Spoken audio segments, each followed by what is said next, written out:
Hi guys, welcome back to our channel splashy vibes. ఇప్పుడు time almost 1 o'clock అవుతుంది.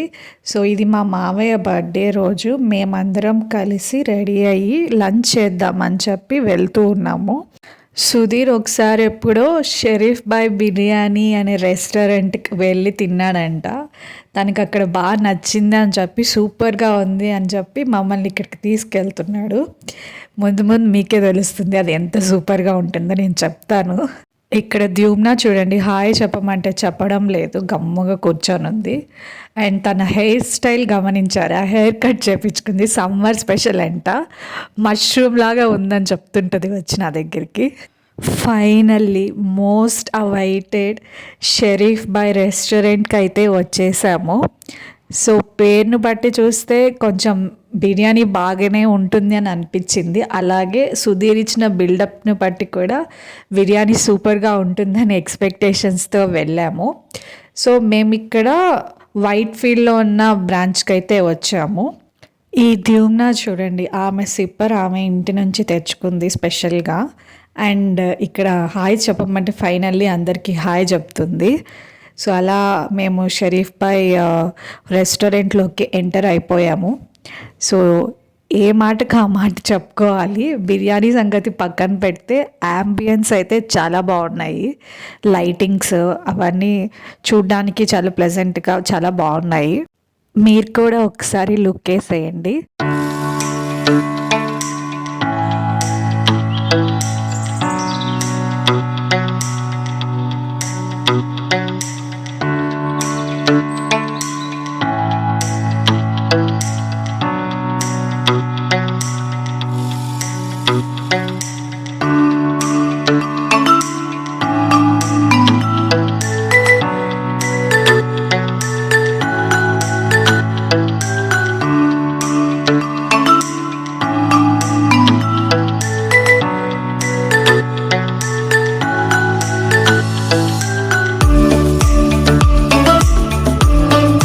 తర్వాత మెనూని బాగా పరిశీలించిన తర్వాత ఏం తీసుకోవాలని బాగా డిస్కషన్ పెట్టిన తర్వాత అందరం ఒక్కొక్క టైప్ బిర్యానీని ఆర్డర్ పెట్టాము. లైక్ టేస్ట్ చేద్దాము అన్ని బిర్యానీస్ ఎలా ఉంటాయి అని చెప్పి. సర్వీస్ అయితే బాగానే ఉంది, లైక్ స్లోగా ఏం లేదు, కొంచెం ఫాస్ట్గానే వచ్చింది. ఇక్కడ చూస్తున్నారు కదా, ఇది బిర్యానీ ఆర్డర్ వచ్చిందనమాట. టేస్ట్ వైజ్ అయితే ఓకే, డీసెంట్ బాగానే ఉంది, కాకపోతే స్పైసీగా లేదు కాబట్టి నాకు కొంచెం నచ్చలేదు. కానీ మిగిలిన వాళ్ళందరికీ మాత్రం బాగా నచ్చింది, వాళ్ళు బాగా ఎంజాయ్ చేశారు. క్వాంటిటీ కూడా చాలా బాగుంది. ద బెస్ట్ పార్ట్ ఈజ్ అదే, క్వాంటిటీ బాగా ఇచ్చారు. అండ్ బిర్యానీలోకి గ్రేవీ కూడా ఏమి ఇవ్వలేదు, లైక్ అలానే ప్లెయిన్గా ఇచ్చేసారు రైతాతో. సో అక్కడ బిర్యానీ తిన్న తర్వాత మేమందరం కలిసి మాల్కి వెళ్ళాము. అక్కడ ఆల్రెడీ మేము మూవీకి టికెట్స్ బుక్ చేసుకున్నాము. సో లంచ్ అయిపోయిన తర్వాత అందరం కలిసి మాల్కి వెళ్ళాము మూవీ చూద్దామని చెప్పి. ఈలోపు ఈ ద్యూమ్నా పాప నిద్రపోయింది, అలానే కార్లో వచ్చేటప్పుడే నిద్రపోయింది. సో అలానే థియేటర్కి తీసుకెళ్ళిపోయాము. మేము వెళ్ళింది అయితే కోర్ట్ మూవీకి. సో ఇప్పుడు నేను ఈ వీడియో పోస్ట్ చేసే టైంకి ఆ మూవీ ఓటీటీలో కూడా వచ్చేసి ఉంటుంది. సో మేము వెళ్ళింది అయితే April 2 వెళ్ళాము. కానీ ఆ తర్వాత నాకు కొంచెం వీడియో ఎడిట్ చేసేకి టైం దొరకలేదు కాబట్టి కొంచెం లేట్గా ఈ వీడియోని పోస్ట్ చేస్తున్నాను. సో మూవీ అయితే చాలా బాగుంది, సూపర్గా ఉంది. నాని ఒక స్టేట్మెంట్ ఇచ్చాడు కదా, ఈ మూవీ కానీ నచ్చకపోతే అంటే మీ ఎక్స్పెక్టేషన్స్కి రీచ్ అవ్వకపోతే నెక్స్ట్ రిలీజ్ అయిన హిట్ 3కి రావద్దు అని చెప్పి. సో అంత ధైర్యంగా ఆ స్టేట్మెంట్ ఎందుకు ఇచ్చారో ఆ మూవీ చూసిన తర్వాత మాకు అర్థమైంది. లైక్ డీసెంట్ కోడ్ డ్రామా బాగుంది. యాక్చువల్లీ నాకు ఇలాంటి కైండ్ ఆఫ్ మూవీస్ అంటే నచ్చుతాయి. ఇప్పుడు ఈ మూవీ నెట్ఫ్లిక్స్లో స్ట్రీమ్ అవుతుంది అనుకుంటా, ఎవరైనా మిస్ అయ్యి ఉంటే వెళ్ళి చూడండి. నెక్స్ట్ ఈవినింగ్ మావయ్య కేక్ కటింగ్ చేయిద్దామని అనుకున్నాము. సో దానికోసం ఈ ద్యూమ్నా చూడండి ఎలా రెడీ అయిందో. రెడీ అయ్యి ఒక చిన్న డ్యాన్స్ ప్రోగ్రామ్ లాగా పెట్టి డ్యాన్స్ చేస్తుంది. సో ద్యూమ్నా డాన్స్ అయిపోయిన తర్వాత ఇంకా మేము కేక్ కటింగ్ స్టార్ట్ చేసేసాము. సో ఇలా చిన్న కేక్ తెచ్చుకొని ఇంట్లోనే ఫ్యామిలీ మెంబర్స్ అందరం కలిసి మావయ్య చేత కేక్ కట్ చేయించి సెలబ్రేట్ చేయించాము. బేసిక్గా మావయ్యకి ఇలాంటి క్రీమ్ ఉండే కేక్స్ అన్నా ఇలాంటివి ఇష్టం ఉండదు. ఆయనకి ప్లెయిన్ కేక్ అంటేనే ఇష్టం. కాకపోతే ఇంకా బర్త్డే కదా అని చెప్పి మేము ఇలా ఈ కేక్ తీసుకున్నాము.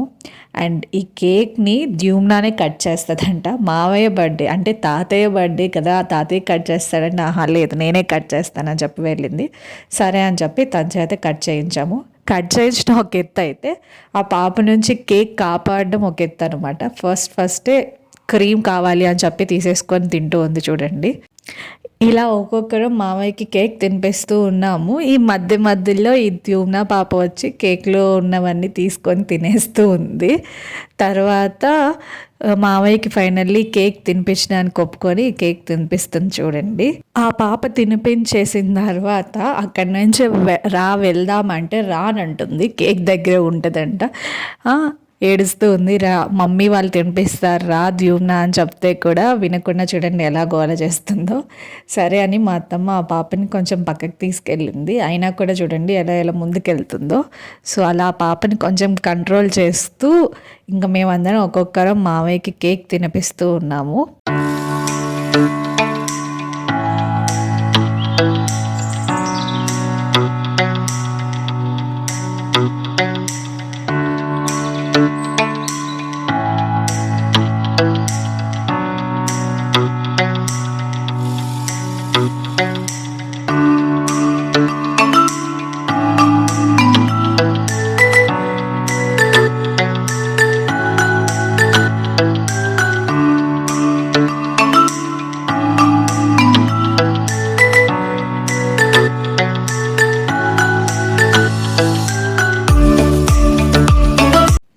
ఇది నెక్స్ట్ డే అన్నమాట. సో నేను లంచ్లోకి సోయా మేతి పులావ్ చేస్తున్నాను. ఇది చాలా టేస్టీగా ఉంటుందండి. ఎవరైనా ఇప్పుడు దాకా ట్రై చేయకపోయి ఉంటే ఈ రెసిపీ చూసి ట్రై చేయండి.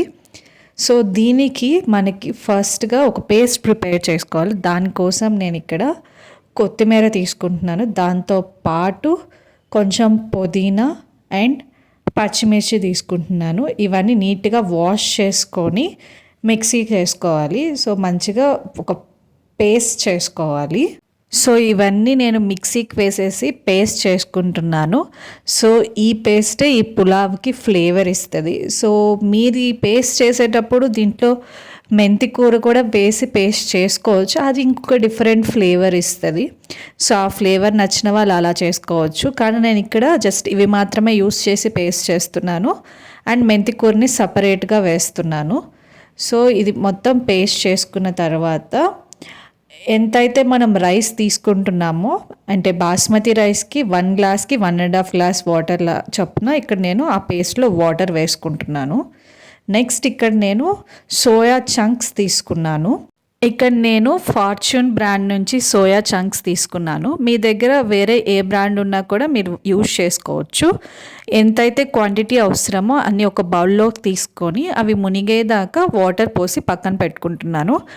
మీరు హాట్ వాటర్ కూడా పోసుకోవచ్చు. ఇక్కడ పులావ్ రెడీ అయ్యే లోపు ఇవి నానతాయి కాబట్టి నేను నార్మల్ వాటరే పోసాను. మీరు కొంచెం ఫాస్ట్గా కుకింగ్ అయిపోవాలనుకుంటే హాట్ వాటర్ కూడా పోసుకోవచ్చు.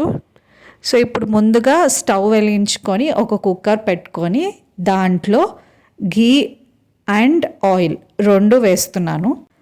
మీకు నచ్చకపోతే మీరు ఘీ స్కిప్ చేసేసి ఆయిల్తో చేసుకోవచ్చు. కానీ ఘీ వేస్తే ఆ ఫ్లేవర్ బాగుంటుంది. సో అందుకని ఇక్కడ నేను కొంచెం ఘీ అండ్ కొంచెం ఆయిల్ తీసుకుంటున్నాను. సో ఇక్కడ ఆయిల్ అండ్ ఘీ హీట్ ఎక్కిన తర్వాత మనం దీంట్లో ఒక్కొక్కటిగా డ్రై స్పైసెస్ యాడ్ చేసుకోవాలి. ఫస్ట్ నేను ఇక్కడ షాజీరా వేసుకుంటున్నాను. దాని తర్వాత బిర్యానీ ఆకు వేసుకుంటున్నాను. తర్వాత డ్రై స్పైసెస్ అన్నీ ఒక్కొక్కటిగా యాడ్ చేసుకుంటున్నాను. లైక్ జీలకర్ర, దాల్చిన చెక్క, అలా అన్ని డ్రై స్పైసెస్ ఉంటాయి కదా, అవన్నీ ఒక్కొక్కటిగా యాడ్ చేసుకుంటున్నాను. ఇది కొంచెం సిమ్లో పెట్టి చేసుకుంటే బెటర్, లేకపోతే ఇవన్నీ మాడిపోతాయి. ఆ మాడిపోయిన ఫ్లేవర్ మనకి రైస్లో తెలుస్తుంది. సో ఇక్కడ చూపించినట్టుగా ఈ డ్రై స్పైసెస్ అన్నీ వేసుకొని లైట్గా అలా ఫ్రై చేసుకున్న తర్వాత నీట్గా స్లైసెస్లా కట్ చేసి పెట్టుకున్న ఆనియన్స్ వేసుకుంటున్నాను. సో ఆనియన్స్ వేసుకొని కొంచెం గోల్డెన్ బ్రౌన్ కలర్ వచ్చేదాకా ఫ్రై చేసుకోవాలి. ఆనియన్స్ వేసుకున్నాక కొంచెం సాల్ట్ వేసుకుంటే అవి తొందరగా ఫ్రై అవుతాయి అన్నమాట. ఇది ఒక టిప్. సో ఇలా ఆనియన్స్ అండ్ సాల్ట్ వేసుకొని కొంచెం వాటిని గోల్డెన్ బ్రౌన్ కలర్ వచ్చేదాకా ఫ్రై చేసుకున్నాక ఇక్కడ నేను టమోటోస్ వేసుకుంటున్నాను. సో ఆ టమోటోస్ కూడా కొంచెం మగ్గిన తర్వాత మన దగ్గర ఉన్న ఏ వెజిటేబుల్స్ అయినా వేసుకోవచ్చు. ఇక్కడ నా దగ్గర పొటాటో ఉంది. సో పొటాటోని పీల్ చేసి కట్ చేసుకొని దీంట్లో వేసుకుంటున్నాను. సో పొటాటో వేసుకున్న తర్వాత ఇక్కడ నేను కరివేపాకు వేసుకుంటున్నాను. కరివేపాకు వేసుకున్నాక జింజర్ గార్లిక్ పేస్ట్ వేసుకుంటున్నాను. సో జింజర్ గార్లిక్ పేస్ట్ వేసుకొని కొంచెం సేపు అలా ఫ్రై చేసుకోవాలి. కొంచెం అలా ఫ్రై అయిన తర్వాత స్పైసెస్ ఒక్కొక్కటిగా యాడ్ చేసుకోవాలి. ముందుగా నేను దీంట్లో పసుపు వేస్తున్నాను.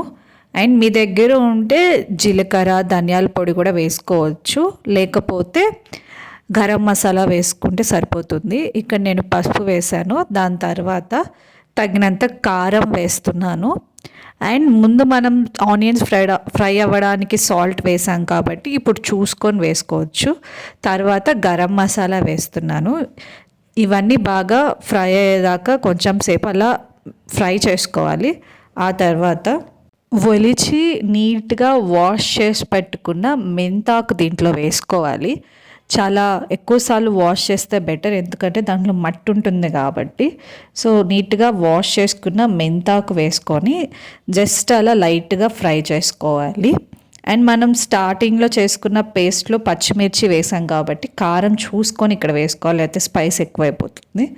సో ఇలా మెంతికూర వేసుకున్న తర్వాత మనం ముందుగా నానపెట్టుకున్న ఈ సోయాని ఫస్ట్ వాటర్ని పిండేసుకోవాలన్నమాట. మన చేత్తో గట్టిగా పిండితే వాటర్ వెళ్ళిపోతుంది. ఆ తర్వాత ఆ సోయా దీంట్లో వేయాలి. నెక్స్ట్ మనం పెట్టుకున్న బాస్మతి రైస్ వేసుకోవాలి. కడిగి పెట్టుకున్న బాస్మతి రైస్ వేసుకోవాలి. వేసుకొని జస్ట్ లైట్గా అలా రైస్ విరగకుండా అలా కలుపుకున్న తర్వాత మనం ముందుగా తయారు చేసుకున్న పేస్ట్ ఉంది కదా, ఆ పేస్ట్ కూడా దీంట్లో వేసేసుకోవాలి. మొత్తం వేసేసుకొని నీట్గా ఒకసారి అలా కలిపేసుకొని ఈ ఫేజ్లో ఉప్పు కారాలు ఒకసారి చెక్ చేసుకొని ఏమన్నా తక్కువ ఉంటే అడ్జస్ట్ చేసుకోవాలి. అండ్ ఇక్కడ నేను సాల్ట్ సరిపోలేదు కాబట్టి సాల్ట్ వేసుకుంటున్నాను. అండ్ మనం చేసుకునే గ్రీన్ పేస్ట్లోనే కొత్తిమీర పుదీనా ఉంది కాబట్టి ఇక్కడ నేను పైనుంచి ఏం వేయడం లేదు. సో ఇదంతా బాగా కలిసిన తర్వాత మనం కుక్కర్ విజిల్ పెట్టేసుకొని నార్మల్ రైస్ ఎలా బాయిల్ చేసుకుంటాం అలానే ఒక 2 విజిల్స్ అలా వచ్చేదాకా ఉంచుకొని తర్వాత ప్రెషర్ అంతా పోయిన తర్వాత కుక్కర్ ఓపెన్ చేయాలి. ఇక్కడ 2 విజిల్స్ వచ్చాయి అండ్ ప్రెషర్ అంతా కూడా పోయింది. సో ప్రెషర్ పోయింది కాబట్టి ఇక్కడ నేను కుక్కర్ ఓపెన్ చేస్తున్నాను. ఇక్కడ మీరు చూసుకున్నట్లయితే చూడండి ఎంత బాగా పలావ్ రెడీ అయిందో. మంచిగా సోయా, పొటాటో అండ్ మెంతి కూరతో అండ్ మనం వేసిన గ్రీన్ పేస్ట్తో చూడడానికి ఎంత ఎమ్మీగా ఉందో కదా. సో ఇంతేనండి, ఈ సింపుల్ ఇంగ్రీడియంట్స్తో చాలా ఫాస్ట్గా ఈ సోయా మెంతి పులావ్ రెడీ అయిపోతుంది. ఈ పులావ్ని ఇలానే ఒట్టిగా కూడా తినేయచ్చు, చాలా టేస్టీగా ఫ్లేవర్ఫుల్గా ఉంటుంది. లేదు అంటే మీరు రైతాతో కూడా తినొచ్చు, ఇలా ఒట్టిగా తిన్నా కూడా చాలా బాగుంటుంది. సో మీరు కూడా ఈ పులావ్ని ట్రై చేసి టేస్ట్ ఎలా ఉందో నాకు కామెంట్స్లో చెప్పండి. మీకు కనుక మా వీడియో నచ్చినట్లయితే లైక్ చేయండి, షేర్ చేయండి అండ్ మా ఫర్దర్ అప్డేట్స్ మిస్ అవ్వకుండా ఉండడానికి మా ఛానల్ని సబ్స్క్రైబ్ చేసుకోండి. Think positive, keep smiling. Till then, bye.